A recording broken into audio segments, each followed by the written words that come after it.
What's up everyone, welcome back to my channel, and today in this video I would like to show you how to get more templates on your Microsoft Word. So how can you get more template on Microsoft Word? I will show you. So let's begin our video.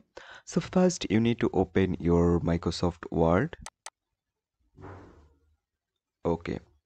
For more templates you need to go just new. There have a option new, just open it. Then you can see there have a lot of templates.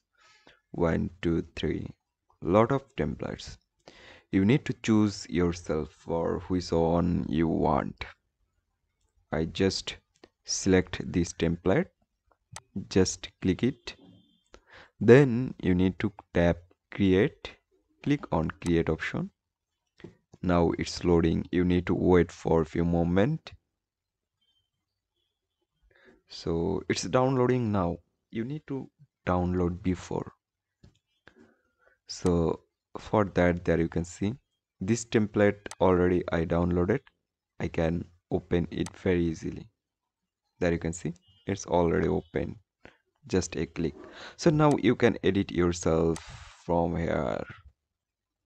So now you can edit yourself. So guys, in this way you can get a more template on Microsoft Word.